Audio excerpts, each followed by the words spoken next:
एक समय की बात है। हिमालय की खाड़ी के किनारे एक छोटे से शांत गांव में राहुल नाम का एक युवा लड़का रहता था।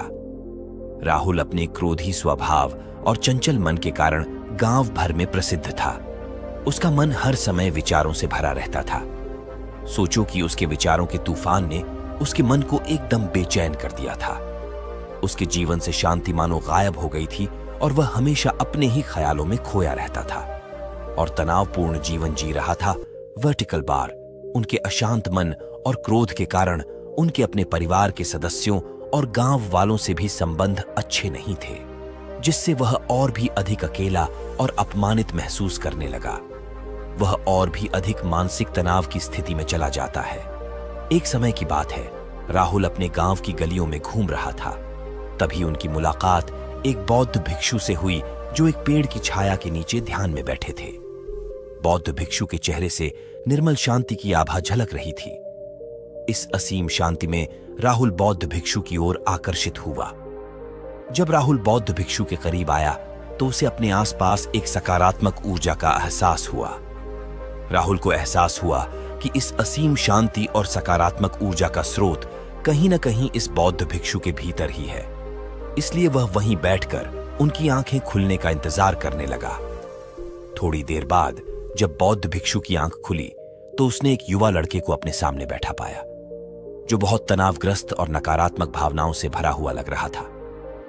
राहुल ने बौद्ध भिक्षु की ओर उदार भाव से देखा और बहुत विनम्रता से कहा, मालिक, मेरा मन बहुत अशांत है और मेरे मन के विचार मुझे खाए जा रहे हैं।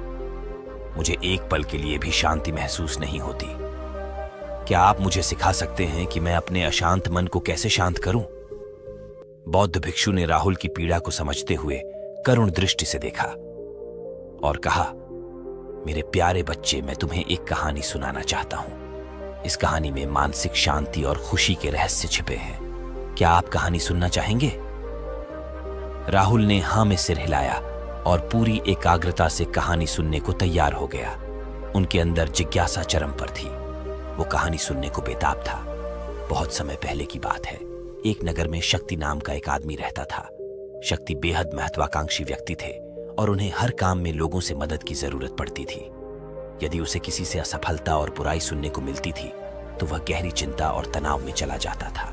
उनका मानना था कि सफलता और भौतिक शक्तियां वांछित खुशी देंगी, लेकिन वह जितना सफलता और प्रशंसा के पीछे भागता था उतना ही मानसिक तनाव में डूबता जाता था। लेकिन अचानक शक्ति का सामना उस समय के मशहूर बौद्ध भिक्षु से हो गया, जिसका नाम महाकौशल था। महाकौशल अपने शिष्यों को ध्यान की शिक्षा देते थे और वह स्वयं एक बहुत ही ध्यानमग्न और प्रबुद्ध व्यक्ति थे। महाकौशल की अद्भुत एकाग्रता से प्रभावित शक्ति ने उनसे अपने भटकते मन को शांत करने का उपाय जानना चाहा। शक्ति ने कहा कि महंत, मैं हमेशा सफलता के पीछे भागता हूं और लगातार अधिक हासिल करने की कोशिश करते हूं, वर्टिकल बार, फिर भी मुझे कोई क्षणिक संतुष्टि या आत्मसंतुष्टि नहीं मिलती। इस निरंतर बेचैनी के बीच मैं शांति कैसे पा सकता हूं? बौद्ध भिक्षु ने करुण दृष्टि से उसकी ओर देखा और उत्तर दिया, आपका मन एक अशांत नदी की तरह है जो हमेशा बहती रहती है। आप कभी भी शांत नहीं रह सकते। इसलिए इस अशांत मन को शांत करने के लिए आपको अपने विचारों को बिना किसी रुकावट के जाने देने की कला सीखनी होगी। शक्ति को आश्चर्य हुआ और उसने पूछा कि मैं अपने विचारों को कैसे जाने दूं? आखिर मैं भी तो अपनी इच्छाओं और महत्वाकांक्षाओं से बंधा हुआ हूं। यह सुनकर बौद्ध भिक्षु मुस्कुरा दिए। बौद्ध भिक्षुक ने कहा, कल्पना करें कि आपके हाथ में पानी का एक गिलास है। अब आप इसे जितनी देर तक पकड़कर रखेंगे यह उतना ही भारी होता जाएगा, और अगर आप इसे काफी देर तक पकड़े रहेंगे तो आपके हाथ में दर्द होने लगेगा। लेकिन अगर आप उस पकड़ को ढीला कर दें और छोड़ दें तो आपका बोझ खत्म हो जाएगा। राहुल ने पूरी कहानी और उसका संदेश ध्यानपूर्वक सुना। वह समझ गया कि अपने विचारों और इच्छाओं से चिपके रहने से उसका बोझ बढ़ जाता है और अंदर ही अंदर अशांति पैदा कर देता है। अब राहुल को कहानी का अंत सुनने की उत्सुकता से प्रतीक्षा थी। कहकर बौद्ध भिक्षु ने कहानी जारी रखी। एक बौद्ध भिक्षु की बात मानकर शक्ति ने विचारों को त्यागने का अभ्यास शुरू कर दिया। वह बिना किसी पूर्व निर्णय के अपने विचारों और भावनाओं को आते और जाते देखता था। अब उसने विचारों को पकड़ना बंद कर दिया था। विचार उठते थे और अपने आप चले जाते थे। धीरे धीरे उसे यह एहसास होने लगा कि उसकी इच्छा और भावना ही सभी दुखों का कारण है। जैसे जैसे शक्ति ध्यान में गहरे उतरते गए, उन्होंने पाया कि वर्तमान में जीना ही आंतरिक शांति का एकमात्र स्रोत है। वह खुद को वर्तमान में स्थापित करके अपने मन की निरंतर बकवास से छुटकारा पा सकता था। धीरे धीरे शक्ति का मन एक शांत झील की तरह हो गया, जो बाहरी दुनिया को अपने अंदर प्रतिबिंबित करती है। उन्होंने जीवन की सादगी में संतोष को अधिक महत्व दिया और भौतिक संपत्ति के प्रति अपना लगाव छोड़ दिया। जैसे ही शक्ति में ऐसे बदलाव की खबर लोगों के बीच फैली, दूर दूर से लोग मार्गदर्शन लेने आने लगे। लोगों को विचारों को मुक्त करने की कला सिखाना और उन्हें अपने भीतर शांति खोजने के लिए मार्गदर्शन करना, वह लोगों के बीच शांति और ज्ञान का प्रतीक बन गया। शक्ति और साधु की कहानी समाप्त कर महाकौशल बौद्ध भिक्षु कुछ देर के लिए चुप हो गए, ताकि इस कहानी का अर्थ राहुल के मन में अच्छी तरह बैठ जाए। राहुल ने बौद्ध भिक्षु की ओर देखा तो उनकी आंखों में अब एक नई समझ दिखाई दे रही थी। राहुल ने धीरे से कहा कि मुझे इस कहानी में ज्ञान दिखता है, लेकिन मैं इसे अपने जीवन में कैसे लागू करूं? मैं अपने अशांत मन को कैसे शांत कर सकता हूं? राहुल के इस सवाल पर बौद्ध भिक्षु गर्मजोशी से मुस्कुराते हैं और फिर कहा कि अशांत मन को शांत करने का अभ्यास आत्म जागरूकता से शुरू होता है। अपने भीतर उठने वाले विचारों का निरीक्षण करने के लिए प्रतिदिन कुछ समय निकालें। उन भावनाओं पर ध्यान दें जो आपके मन में आती हैं और देखें कि वे कैसे आती हैं और आकाश में गुजरते बादलों की तरह चले जाए। राहुल ने आंखें बंद कर लीं और बौद्ध भिक्षु के कहे अनुसार अपने विचारों का अवलोकन करने लगे। जैसे ही उसने अपने भीतर उठने वाले विचारों पर ध्यान देना शुरू किया, उसे इसका एहसास हुआ। उसे अपने अंदर चिंता और इच्छाओं की एक निरंतर धारा बहती हुई महसूस हुई। सिर्फ एक एहसास ने ही उसे एक अद्भुत शांति का एहसास कराया।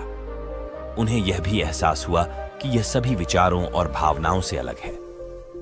बौद्ध भिक्षु ने आगे कहा कि जैसे शक्ति ने खुद को सभी मोह माया से अलग कर लिया था, वैसे ही अपने मन को अशांतकारी विचारों और भावनाओं से मुक्त करने का अभ्यास विकसित करो।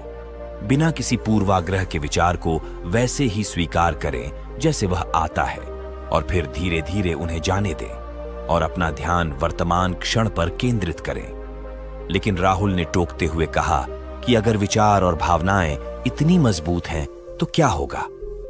बौद्ध भिक्षु ने कहा, यह बना रहता है और मन को छोड़ने से इनकार करता है। बौद्ध भिक्षु ने राहुल की बात से सहमति जताते हुए सिर हिलाया और कहा, ऐसे कई मौके आएंगे जब आपके मन में सवालों का बवंडर चल रहा होगा। जब आपका दिमाग आपकी बात ही नहीं सुनेगा, तो ऐसे में आपको अपनी सांसों की ताकत पर विश्वास करना होगा। एक बार फिर भिक्षु ने राहुल से कहा, अपनी आंखें बंद करो और अपनी सांसों पर ध्यान केंद्रित करने के लिए अपने पेट को ऊपर उठता हुआ और मत्ता हुआ महसूस करें।